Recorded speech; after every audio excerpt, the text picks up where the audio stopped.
My fingers hovered over the keyboard while the cursor blinked mockingly on the screen. I'd been searching for my resume file for 20 minutes now, digging through our shared laptop's folders. Claire had reorganized everything again without telling me, a habit that used to seem endearing but now just felt frustrating. It has to be here somewhere, I muttered, clicking through yet another subfolder.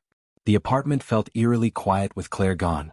She'd left early that morning for what she called Aaron's Day, a recent monthly ritual that always left her returning home with a peculiar glow. I never questioned it. Trust was the cornerstone of our 5-year marriage, or so I thought. I clicked on a folder labeled Personal Projects that I didn't recognize. Inside were more folders with cryptic names. One caught my eye immediately: How to Make Your Husband a Cuckold. My stomach dropped. A joke?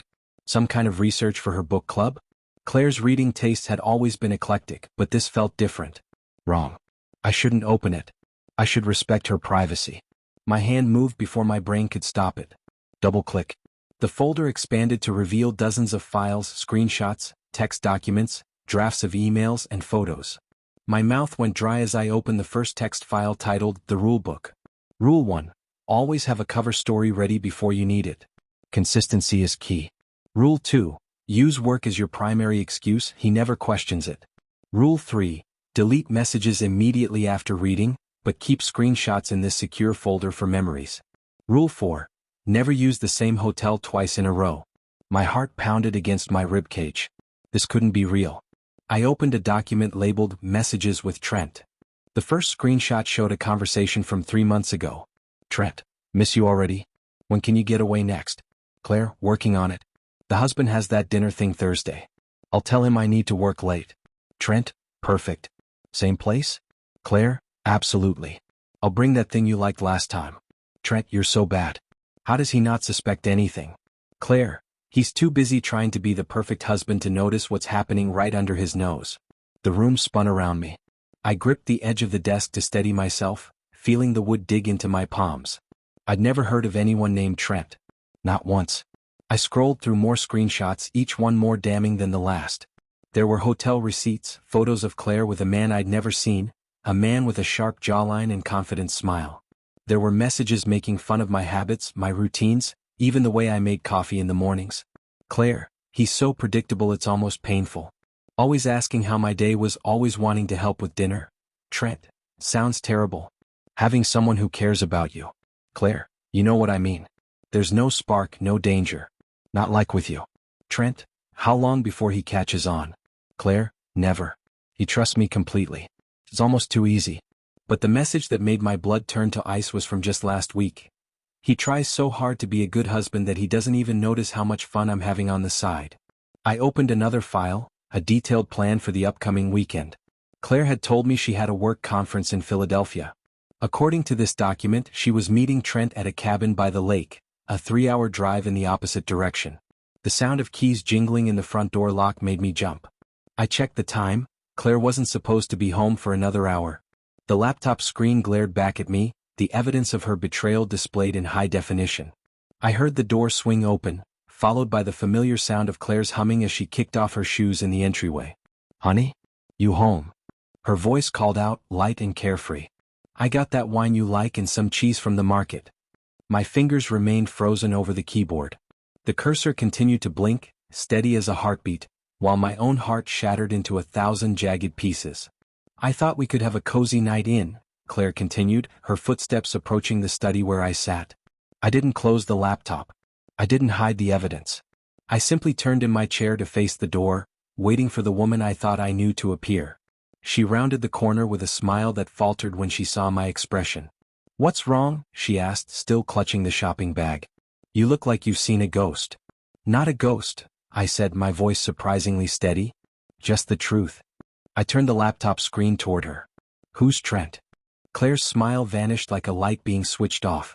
The shopping bag dangled from her suddenly limp fingers as her eyes darted between my face and the laptop screen. Who's Trent? I repeated, my voice sounding foreign to my own ears. For a split second, something like panic flashed in her eyes before she composed herself. She set the bag down carefully on the side table, pulling out time to think. Trent? Oh, he's just a colleague from work. She waved her hand dismissively, stepping closer. Marketing department. We've been collaborating on the Johnson account. I didn't speak. Instead, I turned the laptop further toward her, making the folder name clearly visible: How to Make Your Husband a Cuckold. Her face drained of color, leaving her complexion almost ghostly beneath her carefully applied makeup. The wine bottle peeked out from the bag, its promise of a cozy evening together now a mockery of our marriage. "What are you doing on my private folders?" she asked, her voice rising slightly. "Looking for my resume," I said quietly. "Found something else instead." Claire crossed her arms defensively. "This isn't what it looks like." "Really?" "Because it looks like detailed instructions on how to cheat on your husband without getting caught." I scrolled through the documents, each click of the mouse punctuating the tension in the room. "It looks like screenshots of you planning weekends away with someone named Trent while telling me you're at work conferences." She tried to laugh, the sound hollow and brittle. "It's a joke, that's all. Something silly the girls and I put together at Melissa's bachelorette party." I opened one of the photo files. Claire and a tall man with dark hair stood close together, his arm wrapped possessively around her waist, her head tilted up toward him adoringly. The timestamp showed it was taken 3 weeks ago, when she told me she was visiting her sister. "Funny joke," I said, my throat tight. "Very elaborate." Claire's demeanor shifted, her shoulders squaring as she realized denial wasn't working. Her lips pressed into a thin line before she spoke. "Fine. You want to know?" "Yes, I've been seeing Trent." Her voice took on an edge I'd never heard before. "And yes, it's been wonderful." The admission hit me like a physical blow. Even with the evidence right in front of me, some part of me had been clinging to the hope that there was an explanation, that this wasn't really happening. "Why?" The question came out as barely more than a whisper. Claire threw her hands up. "Because I was bored, Tyler. Do you have any idea how predictable our life has become? The same dinner conversations, the same weekend plans, the same everything. So you decided to start sleeping with someone else? Creating detailed plans to deceive me?" I gestured to the screen. "You made a checklist, Claire. A checklist of ways to lie to me. Trent understands me in ways you never have." Her words were calculated to wound, and they found their mark. "He's exciting. Spontaneous. He doesn't plan his life away like you do." I scrolled to another document and read aloud, "Tell Tyler I have a headache so he won't expect sex after his mother's birthday dinner." I looked up at her. "That was last month. I brought you soup in bed." Her laugh was cruel. "That's exactly what I mean. So earnest, so eager to please. It's suffocating." "And this?" I opened another file. Day 73. He still hasn't noticed the weekend patterns. Wonder how long this can go on. I needed excitement, Tyler. Claire's voice took on a pleading tone that didn't match the defiant tilt of her chin. Something our marriage wasn't giving me. "You could have talked to me." My voice broke. "You could have said something was wrong. We could have fixed it together." "There's nothing to fix." Her eyes flashed. "This is who I am. I'm not going to apologize for getting what I need." I closed the laptop slowly, the magnitude of her betrayal settling over me like a heavy blanket. Every moment we'd shared in the past months now called into question. Every "I love you," potentially a lie. "How long?" I asked. Claire lifted her chin. "Since January. And yes, he's worth every minute." "January," I repeated dully. 8 months. "Actually, we've been having a little game." Her lips curled into a smile that didn't reach her eyes. "Wondering how long it would take you to notice something was off." "Trent bet 6 weeks." I said 6 months. "Looks like we both underestimated you." The casual cruelty of her words stole my breath. This wasn't just an affair, it was a deliberate, calculated campaign of deception. A game at my expense. I stood up, my chair scraping against the hardwood floor. "I think you should leave," I said quietly. "Excuse me?" Claire's eyebrows shot up. "This is my house too." "Not tonight, it isn't. Pack what you need and go." Her face flushed with anger. "You're throwing everything away because I needed a change?" "No, Claire. You threw everything away. I'm just acknowledging it." "You've made our life suffocating," she spat, grabbing her purse from the counter. "Everything has to be so perfect, so planned. Did you ever think that might be why I looked elsewhere?" I didn't answer. There was nothing left to say. Claire snatched her keys from the hook by the door. "You're making a mistake, Tyler." "I already made it," I said. "I trusted you." She opened her mouth as if to say something more, then closed it. Without another word, she grabbed her bag and walked out, the door slamming behind her with such force that the pictures on the wall rattled. In the sudden silence, I stood alone, surrounded by the wreckage of what I'd thought was a happy marriage. The silence in the apartment pressed against my eardrums, broken only by the rhythmic ticking of the antique wall clock Claire had insisted we buy last Christmas. "It has character," she'd said. Now I wondered if that character had witnessed her lies all along. I sank back into my chair, my legs suddenly unable to support my weight. A hurricane of emotions tore through me, rage, heartbreak, humiliation, and disbelief all competing for dominance. My hands trembled as I opened the laptop again, compelled by some masochistic impulse to see more, to understand the full extent of her betrayal. The folder contained dozens of files, meticulously organized by date. Claire always the organized one. Even her infidelity had a filing system. I opened a video file from March, my finger hesitating before clicking play. Claire's voice filled the room, talking to someone off camera. "He thinks I'm at a marketing retreat this weekend." Her laugh, once my favorite sound, now sliced through me like broken glass. 3 whole days, Trent. Just you and me. I slammed the laptop shut, unable to watch more. The thought of them together, laughing at my ignorance, planning their rendezvous while I made her favorite breakfast or rubbed her shoulders after a stressful day at work. It was too much. My wedding ring caught the light as I ran my hands through my hair. The simple gold band that had once felt like a promise now seemed to mock me. The front door opened again and I stiffened, prepared for round 2.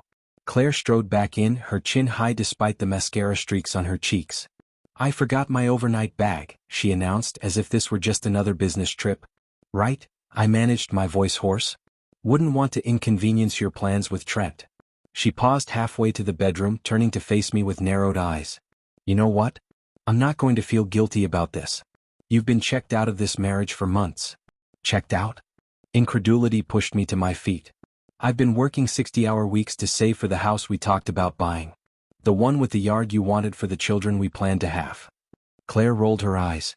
"Always planning for the future, never living in the present. While you've been very present with Trent, apparently. At least he sees me," she snapped. "Really sees me, not some idealized version you've created in your head." I leaned against the desk, suddenly exhausted. "How long have you been with him, Claire?" "The truth this time." She hesitated, and for a moment, I saw a flicker of something, not remorse exactly, but perhaps awareness of the damage she'd caused. "Since the beginning of the year," she admitted. "And yes, he's worth every minute of it." The casual way she confirmed throwing away 5 years of marriage knocked the wind from my lungs. "And what about the game? Betting on how long it would take me to find out." A smile played at the corner of her mouth.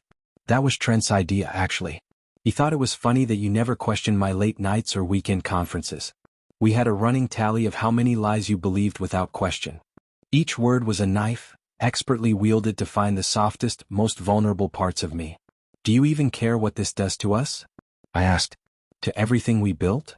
Claire shrugged, the gesture so dismissive it ignited a fresh wave of anger within me. "What exactly have we built, Tyler?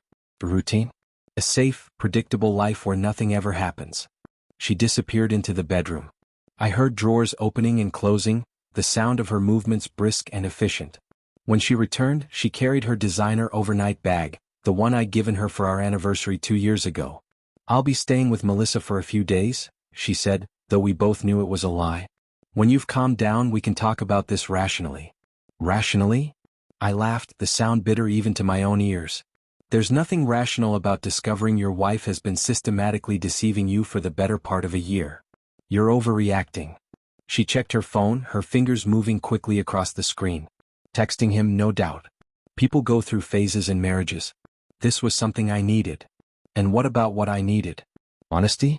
Respect? Basic human decency?" "Don't be so dramatic." Claire sighed, slipping her phone into her purse. "I wasn't planning to leave you. I just needed something more." "Well, now you've got it. All of it. I hope Trent's ready for full-time rather than just the highlights." Her eyes flashed dangerously. "You're throwing away our entire relationship over this?" "No, Claire. You did that the moment you decided our vows were optional." She straightened her shoulders, composing herself like she did before important client meetings. "I'm not going to apologize for doing what I needed for myself. I'm not asking for an apology. I'm asking you to leave." Claire grabbed her keys from where she'd tossed them on the counter. "Fine. But don't expect me to come crawling back when you realize what you've lost." "What I've lost," I repeated slowly, "was already gone. I just didn't know it yet." She moved toward the door, then paused, turning back with a calculated look of concern. You should know that half of everything is mine. The accounts, the investments, all of it. Even now, in the middle of this devastation, her mind was on the practicalities. The possessions. The money. Take whatever you want, I said quietly. It doesn't matter anymore. Something in my tone must have unsettled her because she blinked rapidly, her composure slipping for just a moment. Then she was gone, the door closing with a soft click that somehow hurt more than the earlier slam. I stood in the wreckage of my life, surrounded by memories that now seemed suspect, photos of smiling faces that told lies, and the crushing realization that the future I'd planned no longer existed. The soft click of the door echoed in the apartment long after Claire had gone. I stood motionless in the living room, surrounded by the physical remnants of our life together. Photographs of smiling faces on vacation, the throw blanket we'd bought in Vermont, her half-empty wine glass from 2 nights ago still sitting on the coffee table. Every object seemed to taunt me. Had she been texting him while sitting under that blanket? Had she been planning their next rendezvous while smiling for our anniversary photo? I sank onto the couch, the same spot where we'd cuddled countless times, and buried my face in my hands. My mind raced through the past months, searching for signs I'd missed, clues that should have alerted me to her deception. The late nights at work. The sudden interest in weekend conferences.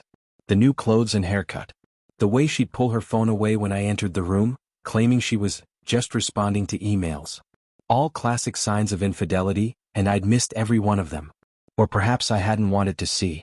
I returned to the laptop, driven by a perverse need to understand the full extent of her betrayal. The folder contained subfolders organized by month. I clicked on the most recent one from just last week. Inside was a draft email Claire had written to Trent. He bought the conference story for this weekend. 3 full days at the lake house. Packed the champagne in that blue thing you like to see me in. Going to tell him I need to prepare my presentation so I won't have much phone service. Perfect excuse not to check in. Counting the hours, see. 2 days ago. She'd been planning to leave tomorrow for her conference, which was actually a romantic getaway with her lover. If I hadn't discovered the folder today, I would have driven her to the train station myself, perhaps even waiting with her, wishing her good luck with her fictional presentation. The thought ignited a fury inside me that I'd never experienced before. I slammed the laptop shut and paced the room, my breathing ragged. Images flashed through my mind, Claire and this Trent person laughing about my ignorance, sharing intimate moments in some lakeside retreat, plotting their elaborate deceptions over champagne. I yanked open the liquor cabinet and poured myself a generous measure of whiskey, downing it in one burning gulp. The alcohol did nothing to dull the sharp edges of my pain. Our apartment suddenly felt claustrophobic, the walls closing in with memories of a happiness that had apparently been one-sided. I needed to get out. Without a clear destination in mind, I grabbed my keys and phone, then hesitated at the door. What if Claire came back? What if she wanted to talk, to explain, to somehow make this right? A bitter laugh escaped me at the thought. There was no making this right. The methodical planning, the detailed documentation of her deception, the cruel game of seeing how long I'd remain clueless. This wasn't a momentary lapse of judgment. This was calculated betrayal of the most intimate kind. I walked out into the early evening air, the summer heat still lingering despite the setting sun. My car sat in its usual spot, the one Claire had always complained was too far from our building. I slid into the driver's seat and started the engine, then simply sat there, unsure where to go. I drove aimlessly through the city streets, past restaurants where we'd celebrated anniversaries, past the movie theater where we'd had our third date, past the park where I'd proposed. Every landmark a reminder of what I'd thought we had. Eventually, I found myself in the parking lot of a supermarket on the outskirts of town. I killed the engine and sat in silence, watching strangers load groceries into their cars, continuing with the mundane routines of life while mine had just imploded. My phone buzzed.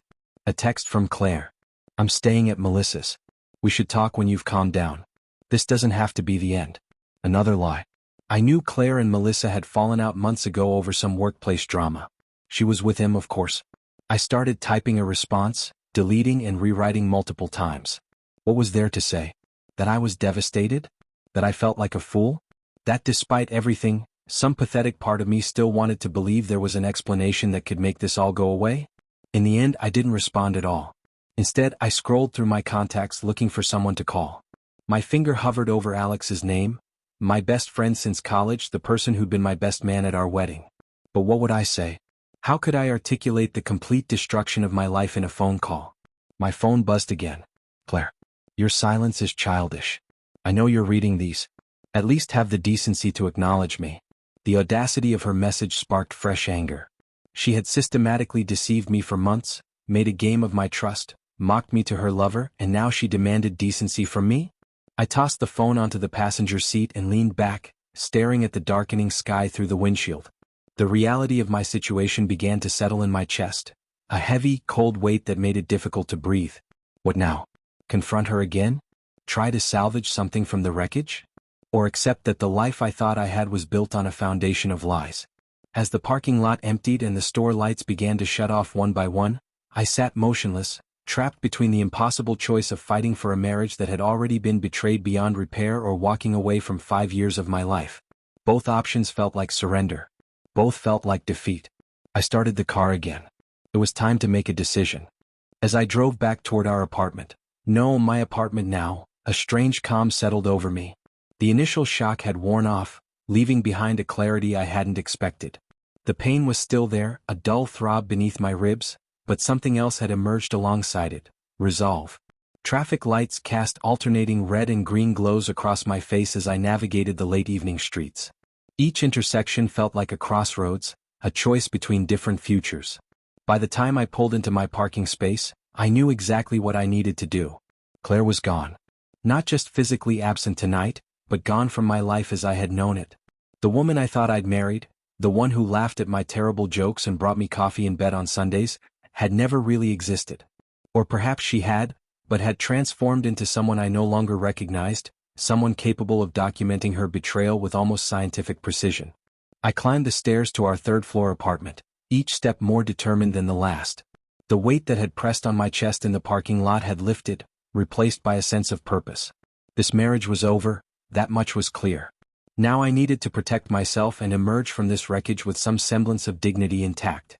Inside, I went straight to the laptop. This time, I didn't open the files to torture myself with their contents. Instead, I began methodically copying everything to a secure external drive. Each screenshot, each message, each carefully planned deception, all evidence of Claire's infidelity and the calculated nature of her betrayal. I worked with meticulous focus, creating multiple backups and storing them in separate locations. If Claire's concern about half of everything was any indication, this was headed for a legal battle, and I'd need every advantage I could get. My phone buzzed again with another message from Claire. I'm coming by tomorrow to get more of my things. We need to talk like adults about this. I didn't bother responding. There was nothing left to discuss. Instead, I opened my browser and began researching divorce attorneys in our area. I made a list of names and numbers, reading reviews and noting which ones specialized in cases involving infidelity. Somewhere around 2 in the morning, my phone rang. Not a text this time, but an actual call from Claire. I let it go to voicemail. A minute later, the notification appeared. I pressed play, holding the phone slightly away from my ear. Tyler. Her voice was slurred slightly. Drunk dialing, apparently. This is ridiculous. You're acting like I committed some horrible crime. People have affairs. Marriages survive them. Call me back so we can discuss this like reasonable people. Like reasonable people. As if there were anything reasonable about creating a digital record of how to deceive your spouse. As if it were perfectly rational to make a game of your partner's trust. I deleted the voicemail and turned my phone off completely. Morning found me still at the desk, surrounded by notes and printouts. I'd barely slept but didn't feel tired. Something about having a plan had energized me, given me focus when I might otherwise have collapsed under the weight of emotion. I showered and dressed in my best suit, the one Claire had always said made me look formidable, and prepared to meet the day head-on. I had appointments scheduled with 2 different attorneys and plans to contact our bank about securing my personal finances. As I knotted my tie, I caught my reflection in the bathroom mirror. Dark circles shadowed my eyes, but there was something different in my gaze. The shell-shocked look had been replaced by determination. I hardly recognized myself, but perhaps that was appropriate. The man I'd been yesterday no longer existed either. The sound of a key in the lock froze me in place. Claire wasn't supposed to return until later. I took a deep breath and stepped out of the bathroom to find her standing in our living room, looking surprisingly composed. She wore the cream blouse I'd given her for her birthday and carried a small paper bag that smelled of fresh pastries. "You're still here," she said, a note of surprise in her voice. "And dressed for work?" After everything that happened yesterday? I have appointments, I replied, keeping my voice neutral. Claire set the bag on the counter. I brought breakfast. I thought we could talk. There's nothing to talk about. She sighed, the sound practiced and theatrical. Don't be melodramatic, Tyler. Of course there is. This is our marriage. I corrected. This was our marriage. Something flickered across her face, annoyance rather than pain. You're really going to throw away 5 years over a mistake? 8 months isn't a mistake, Claire. It's a choice. A series of choices, actually. Every lie, every deception, every time you chose him over me. I never chose him over you, she countered, stepping closer. It was just different. Something I needed. I smiled thinly. And now I need something different too. A divorce. The word hung in the air between us. Claire's composure slipped for the first time, her eyes widening slightly. You can't be serious. I've never been more serious about anything in my life. I moved past her to collect my briefcase. I've copied all the evidence, by the way. Every file, every message, every detail of your little game with Trent. I'll be speaking with my attorney this morning. Now panic flashed in her eyes. Attorney? Tyler, this is ridiculous. We can work through this. People do it all the time. Marriage counseling. No, I cut her off. Counseling can't fix this. You planned it, Claire. You enjoyed it. You laughed at me with him. I wasn't laughing at you, she protested weakly. I picked up my phone and pulled up one of the screenshots I'd saved. He's so clueless, it's almost adorable. Brings me soup when I fake a headache to avoid sex, I read aloud. Sounds like laughter to me. Claire reached for my arm. Please, Tyler. Don't do anything hasty. I stepped back from her touch. I'll be speaking with my lawyer this morning, I repeated. You should probably find one of your own. For the first time since I'd met her, Claire looked genuinely vulnerable. You're making a mistake, she whispered. No, Claire, I said, walking to the door. I'm not throwing anything away. I'm not making a mistake. I'm just finally seeing things clearly. I left her standing there, the paper bag of peace-offering pastries forgotten on the counter behind her. The meeting with Linda Hargrove, a sharply dressed divorce attorney with 20 years of experience, left me with a strange mix of dread and relief. Her office, with its tasteful artwork and mahogany furniture, had felt like a sanctuary of order amid the chaos of my personal life. With this evidence, she'd said, examining the files I'd brought, we have a strong case for an at-fault divorce.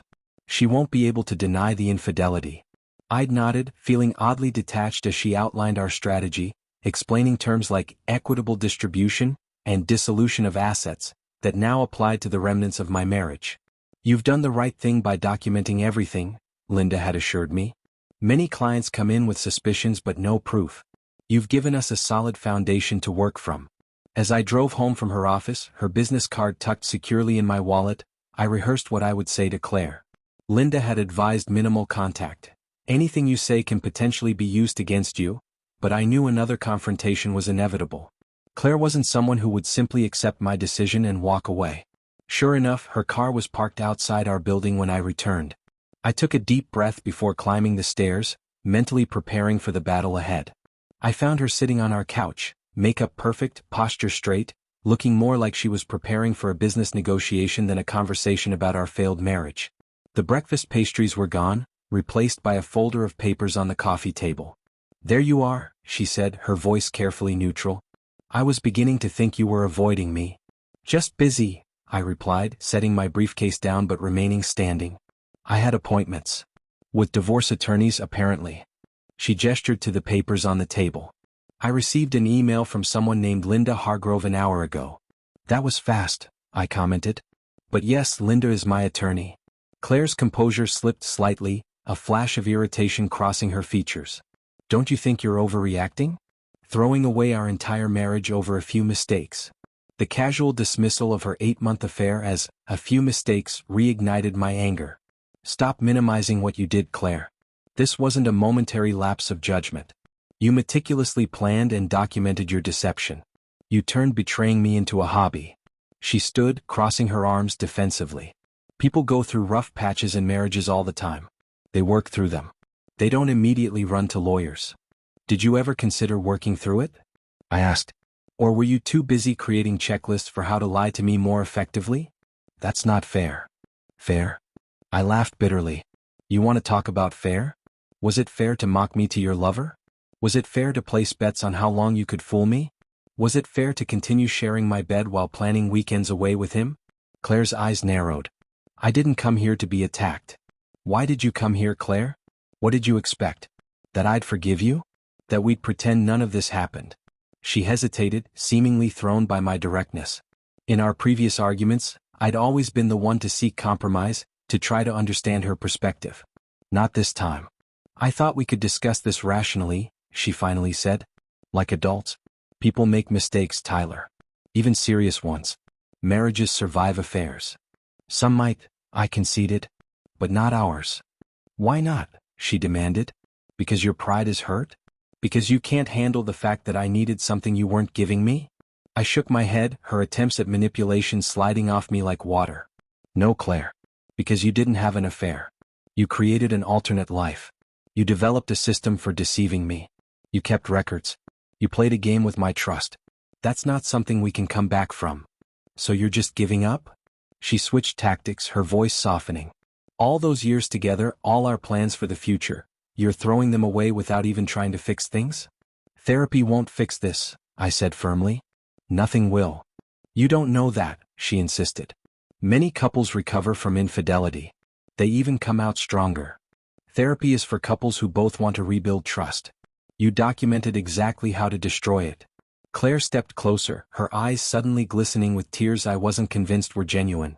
People make terrible choices sometimes, Tyler. It doesn't mean they don't love their partners. If that was love, I said quietly, I'd rather be alone. Her face hardened. You're making a mistake. You'll realize that once the initial shock wears off. The only mistake I made was not seeing who you really are sooner. Claire flinched as if I'd struck her.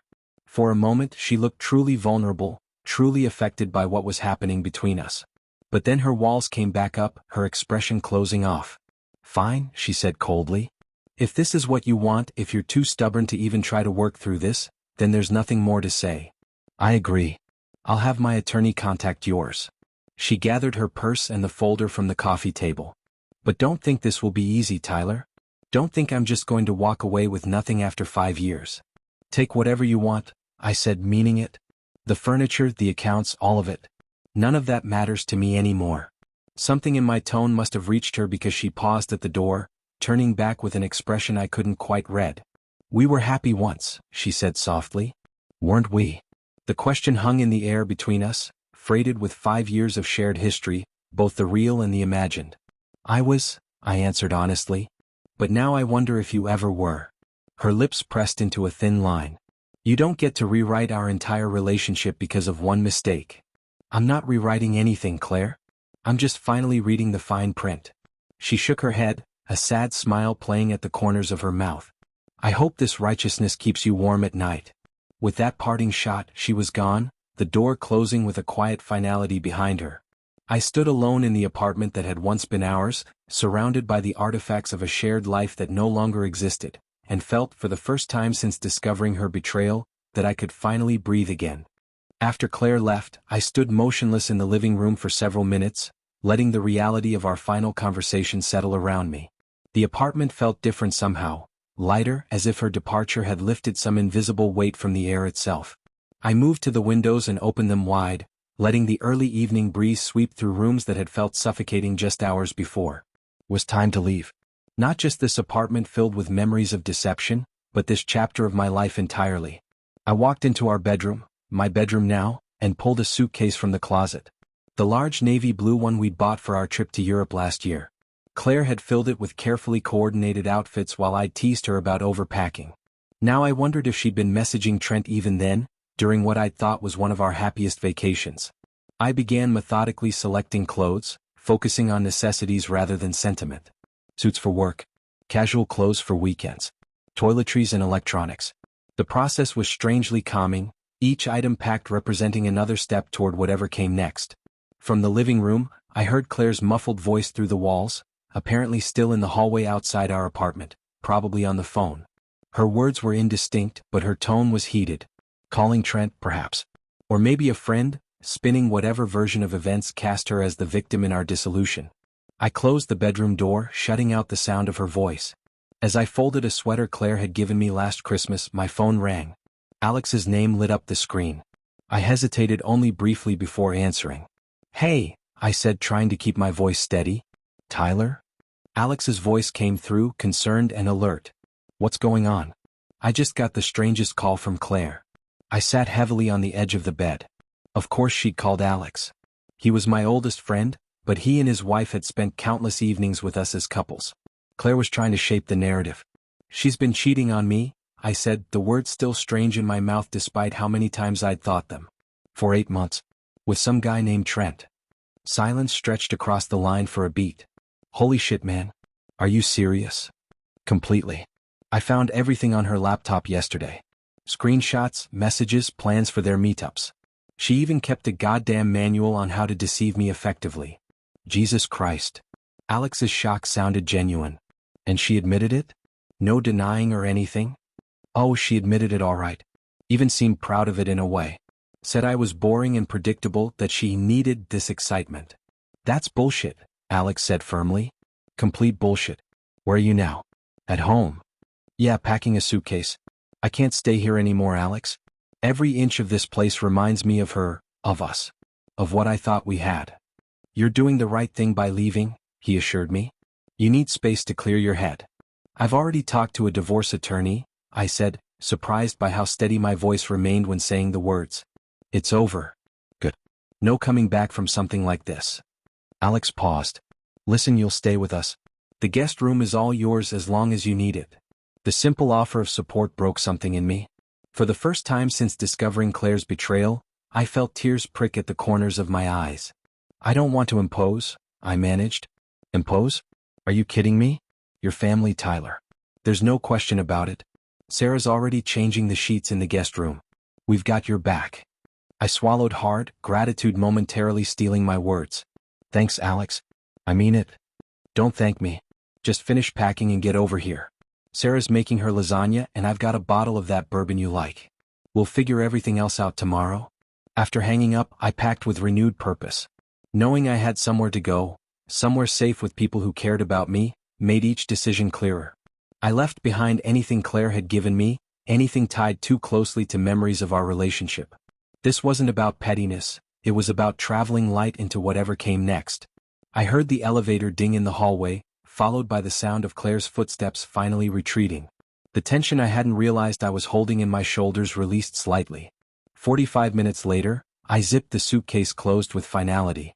I'd packed enough to last a couple of weeks at Alex's place. The rest could wait. I made one final sweep of the apartment, making sure I had my essential documents and backup drives with Claire's evidence. In the kitchen, I noticed the framed photo of our wedding day still hanging on the wall. We'd looked so happy, so certain of our future together. I took it down and placed it face down in a drawer. Some other day I'd decide what to do with it. Not now. As I wheeled my suitcase toward the door, my phone pinged with a message from Claire. "I hope you know what you're throwing away. When you calm down and want to discuss this like adults, call me." I didn't bother responding. Instead, I deleted the message and slipped the phone into my pocket. In the hallway, I paused before pulling the door shut behind me. For 5 years, this apartment had been the center of my world, the place where I'd believed I was building a life with someone who loved me. Now it was just walls and furniture, the setting for an elaborate deception. I closed the door firmly and headed for the elevator without looking back. 20 minutes later, I pulled into Alex's driveway. He must have been watching for me because the front door opened before I could even turn off the engine.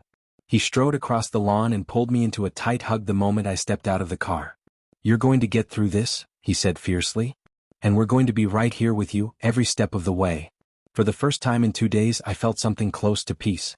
Whatever came next, the legal battles, the division of our life, the inevitable gossip among friends and colleagues, I wasn't facing it alone. "Let's get your stuff inside," Alex said, reaching for my suitcase. "Sarah's got dinner almost ready, and she's threatening to force-feed you until you tell her everything." I managed a genuine laugh, small but real. "That sounds perfect." Together, we walked toward the warm light of his home, leaving the shadows of my old life behind, at least for tonight. The guest room at Alex and Sarah's house became my sanctuary over the next few days. Plain cream walls, a comfortable bed with navy blue sheets, and a window overlooking their backyard garden, it was nothing like the meticulously designed bedroom Claire and I had shared, and that was precisely what made it perfect. No memories lurked in the corners here. No ghosts of broken promises hovered in the air. That first night, sitting around Alex and Sarah's kitchen table with a plate of lasagna I barely tasted, I'd recounted everything. The folder on the laptop. The detailed instructions for deception. The cruel game Claire and Trent had played at my expense. Sarah had listened with increasing indignation, occasionally exchanging glances with Alex that spoke volumes. She actually documented all of this? Sarah had asked, her voice tight with disbelief. Like some kind of cheating manual? I'd nodded, pushing pasta around my plate. Complete with checklists and progress reports. That's not just cheating, Sarah had said firmly. That's psychological warfare. Her characterization had struck me as oddly comforting. It wasn't just that Claire had been unfaithful, it was the calculated nature of her betrayal that made it so devastating. Somehow, knowing others recognized that distinction made me feel less like I was overreacting. Now, 3 days later, I sat on the edge of the guest bed, staring at my phone screen. 10 missed calls from Claire. 23 text messages. 2 voicemails. I hadn't listened to or read any of them, following Linda's advice to minimize contact unless it was through our attorneys. Still, each notification was like a small hook, tugging at my resolve, tempting me to engage. A knock at the door pulled me from my thoughts. "You decent?" Alex called through the door. "Yeah, come in." He entered holding a mug of coffee, which he handed to me before sitting in the armchair by the window. "How'd you sleep?" he asked, studying my face with undisguised concern. "Better," I admitted. "Not great, but better." He nodded. "Sarah's making breakfast. She says you're too skinny and she's on a mission to fix it." I managed to smile. "Tell her thanks, but she doesn't need to worry. That's like telling water not to be wet." Alex leaned forward, resting his elbows on his knees. "Listen, I hope you don't mind, but I made a call this morning. Friend of mine from law school, Mark Jennings. He's one of the best divorce attorneys in the city." "I already have Linda," I reminded him. "I know, and she sounds solid. But Mark specializes in high-conflict divorces. Cases where one party is, well, manipulative. Like Claire." He handed me a business card. "He can see you today at 11 if you're interested. Just a consultation." I turned the card over in my hand, considering. "You think it'll get that bad?" Alex's expression grew serious. "Claire called me again last night. Tried to convince me you were having some kind of breakdown, that she'd made one mistake, and you were throwing away your marriage without giving her a chance to explain." He shook his head. "She's rewriting history, Tyler.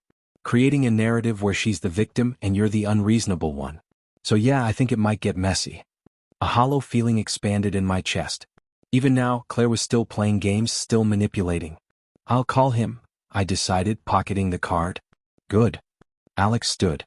"Now come get some breakfast before Sarah comes looking for you." Downstairs, the kitchen was filled with morning sunlight and the smell of bacon. Sarah bustled between the stove and counter, her dark curls pulled back in a messy bun. She smiled when she saw me. "Perfect timing. Eggs are just done." She slid a plate loaded with food in front of me. "Eat." The simple domesticity of the scene, breakfast with friends, morning light, ordinary conversation, created a lump in my throat. This was what home was supposed to feel like. Genuine. As I ate, I scrolled through emails on my phone, trying to catch up on work I'd been neglecting. There was one from my boss, expressing concern about my sudden personal leave and offering support. Several from colleagues about ongoing projects. And one from an unfamiliar address with the subject line, "Regarding Claire." My finger hovered over it. Against my better judgment, I opened it. "Tyler. You don't know me, but I'm writing because I think we may have something in common. My name is Melissa Warner. Until recently, I thought Claire Winters was my best friend. I've heard rumors about what's happening between you two, and while I don't know the details, I do know that Claire has a pattern of deception that extends beyond your marriage. If you're willing to meet, I think we might have information that could help each other. Melissa." I stared at the screen, pulse quickening. Melissa. The friend Claire claimed to be staying with after our confrontation, though I'd known they'd fallen out months ago. What did she know? "Everything okay?" Sarah asked, noticing my expression. "I'm not sure," I admitted, showing her the email. Sarah read it, then exchanged a look with Alex. "Are you going to meet her?" "I don't know." I ran a hand through my hair. Linda advised minimal contact with anyone connected to Claire. Smart advice generally, Alex agreed. But this might be different. If Claire's been lying to other people too, it could be relevant to your case. Before I could respond, my phone rang. Linda Hargrove's name flashed on the screen. I should take this, I said, stepping into the living room. Hello. Tyler, good morning. Linda's crisp voice came through clearly. I'm calling because we've received initial correspondence from Claire's attorney. I think you should come to the office today to discuss it. What does it say? I asked, a knot forming in my stomach. Claire is contesting the grounds for divorce. She's claiming the evidence you found was fabricated and that you've been emotionally abusive throughout the marriage, driving her to seek support elsewhere. The room seemed to tilt around me. She's saying I made it all up? That I abused her? Unfortunately, yes. This is a common tactic when substantial evidence of infidelity exists. Muddy the waters, create counter-accusations. Linda's voice remained steady, professional. Don't worry. This is exactly why the documentation you preserved is so important. After arranging to meet Linda at 1, I returned to the kitchen, my legs feeling unsteady. What is it? Alex asked immediately. Claire's claiming I fabricated the evidence. Says I was abusive. The words tasted bitter on my tongue. Sarah's fork clattered against her plate. That's disgusting. After what she did to you. Alex's expression darkened. I told you. High conflict. You're definitely meeting with Mark today. I nodded, a strange calm settling over me. Any lingering doubt about my decision to leave Claire vanished in that moment. The woman I once thought I knew wasn't just unfaithful, she was willing to destroy my reputation, my character, rather than face the consequences of her actions. I'll call him now, I said, reaching for the business card. And then I'm going to respond to Melissa Warner. I need to know everything. The path ahead would be difficult, perhaps ugly. But as I looked at Alex and Sarah, their unwavering support evident in every gesture, I knew I wouldn't be walking it alone. The next morning dawned gray and drizzly, matching my mood as I prepared to take Claire's call. After consulting with both Linda and Mark, who had agreed to work together on my case, I decided to answer when she next reached out. Not to reconcile, not to negotiate, but to establish boundaries and make my position crystal clear. I didn't have to wait long.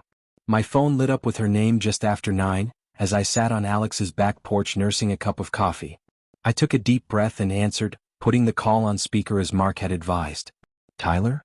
Finally. Claire's voice held equal parts relief and irritation. I've been trying to reach you for days. I know. I kept my voice neutral, focusing on the script Mark and I had prepared. I got your messages. And you couldn't be bothered to respond? The edge in her tone sharpened. I received a letter from your attorney. Is this really how you want to handle things? I watched raindrops collect on the porch railing, forming tiny rivers that raced toward the ground. Yes, it is. I think it's best if we communicate through our attorneys from now on. Our attorneys? She laughed, the sound brittle. Listen to yourself, Tyler. You're acting like we're enemies. We're husband and wife. Not for much longer, I said quietly. A moment of silence stretched between us. When she spoke again, her voice had softened, taking on that vulnerable quality I once found so endearing. Now I recognized it as another tool in her arsenal of manipulation. You're really giving up on us? Over one mistake. I stepped out onto the porch steps, letting the cool rain mist against my face. It wasn't one mistake, Claire. It was hundreds of deliberate choices. Every lie, every deception, every time you chose him over me, those were all choices. People stray in marriages, she countered. It happens. But throwing everything away without even trying to fix things? That's just you running away from the hard work. The accusation might have landed a week ago. Now, it merely confirmed that Claire existed in a reality entirely separate from mine. There's nothing to fix, I said firmly. You systematically deceived me for 8 months. You kept records of your lies. You made a game of my trust. That's not something therapy can heal. So you're just giving up. Her voice hardened. The perfect, dependable Tyler quitting when things get tough. No, Claire. I'm choosing to value myself more than this broken marriage. And what about my counter-filing? She asked, switching tactics abruptly. Did your precious attorney tell you about that? How do you think people will react when they hear how controlling you've been? How you drove me to seek comfort elsewhere? The rain picked up, drumming against the porch roof. I closed my eyes, letting the sound wash over me. You can tell whatever story you want, Claire. The evidence speaks for itself. Evidence can be interpreted different ways, she said, a hint of smugness in her tone. Maybe I kept those records because I was afraid of you. Maybe I was documenting your emotional abuse. My hand tightened around the phone. This was exactly what Mark had warned me about. Claire's willingness to destroy my reputation to protect herself. If that's the angle you want to take, go ahead. But we both know the truth. The truth? She laughed again. The truth is you never really saw me, Tyler. You were so wrapped up in your perfect little vision of our life together that you missed what was happening right in front of you. You're right about one thing, I admitted. I didn't see who you really were.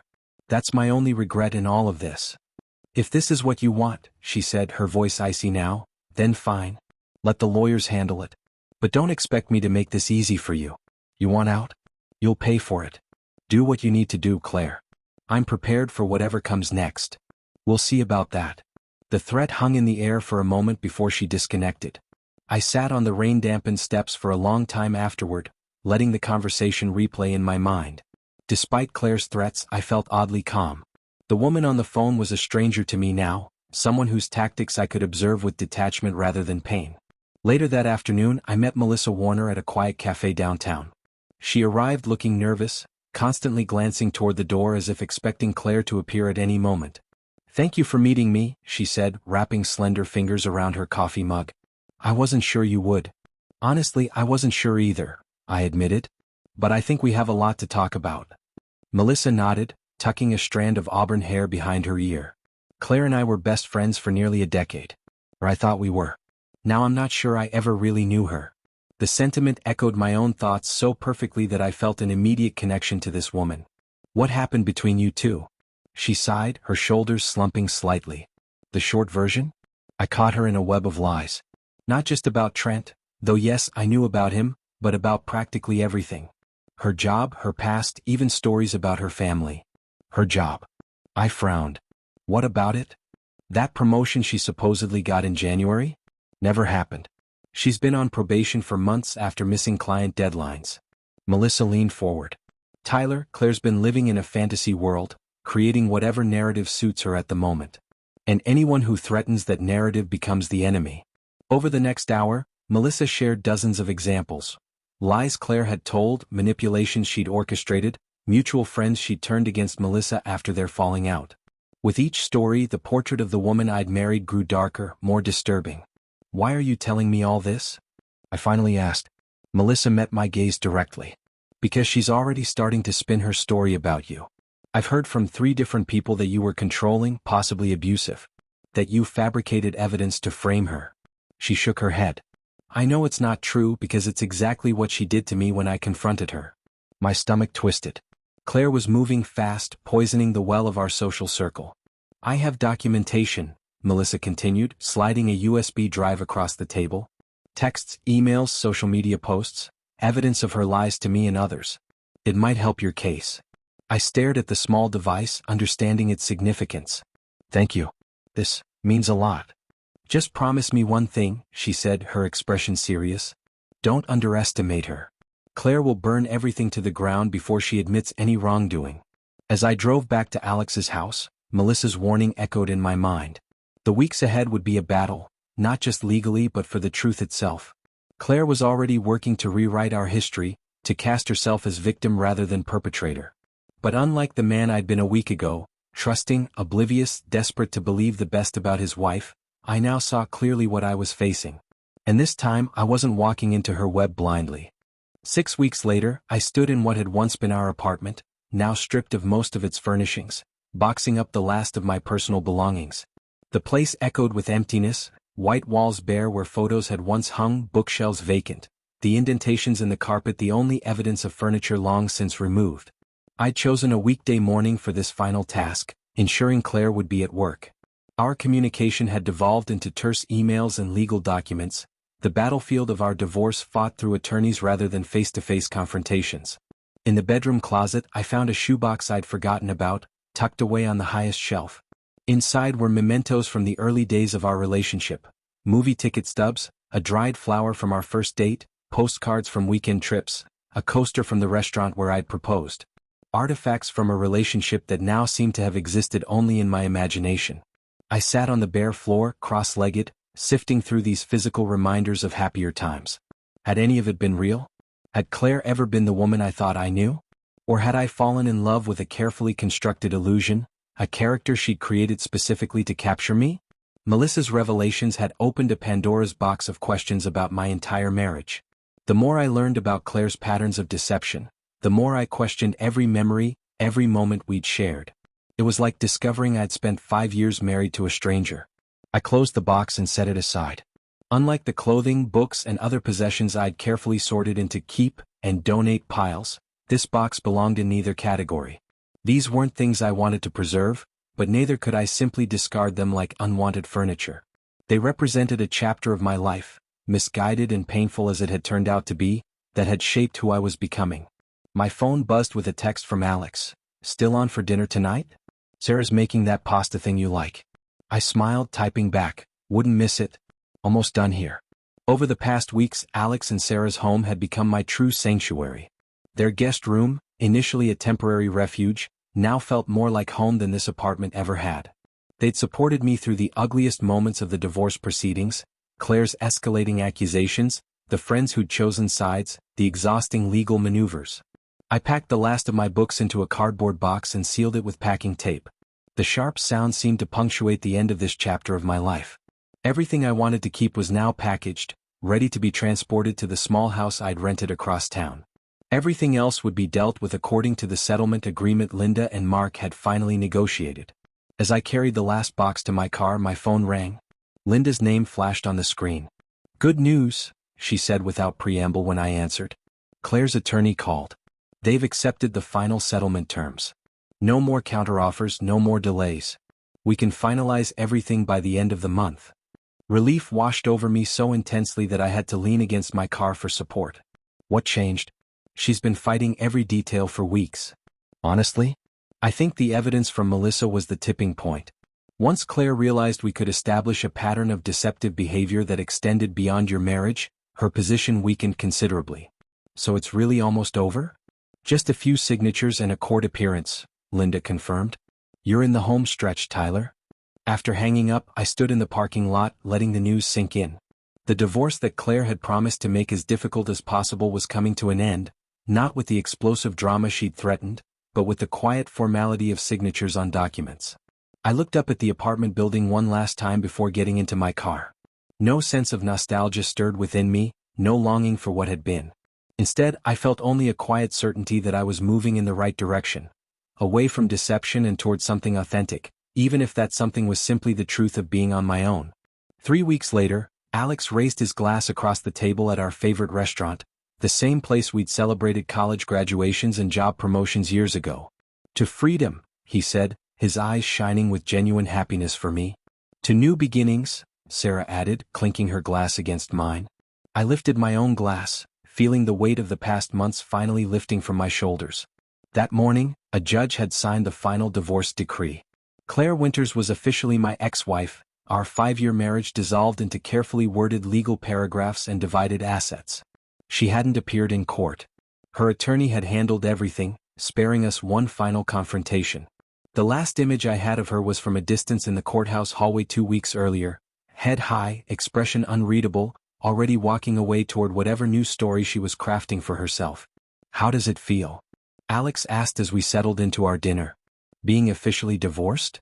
I considered the question carefully. Like waking up from a long, confusing dream. Parts of it felt so real that you're not immediately sure what was dream and what was reality. Sarah nodded sympathetically. "But you're awake now." "Completely." I smiled, surprising myself with how genuine it felt. "And ready for whatever comes next." "Which is?" Alex prompted. "Honestly, I have no idea." I laughed, the sound lighter than it had been in months. For the first time in years, I don't have a detailed plan. No relationship goals, no 5-year strategy. Just possibilities. Later that night, standing on the porch of my rented house, I gazed up at the clear night sky.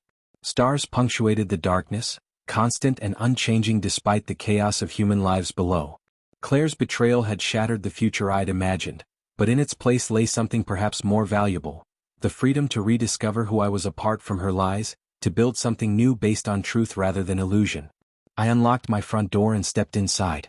The house was modestly furnished with a mix of new purchases and items from my previous life, creating a space that was neither weighed down by the past nor completely severed from it. A balance just like I was learning to find within myself. Claire and her deceptions were fading into the background now, becoming part of my history rather than my present. The pain hadn't disappeared entirely, betrayal of that magnitude leaves scars, but it no longer defined my days. I was free, standing at the beginning of a new chapter with blank pages stretching out before me. I didn't know yet what story they would tell, but for the first time in a long while, I was genuinely looking forward to finding out.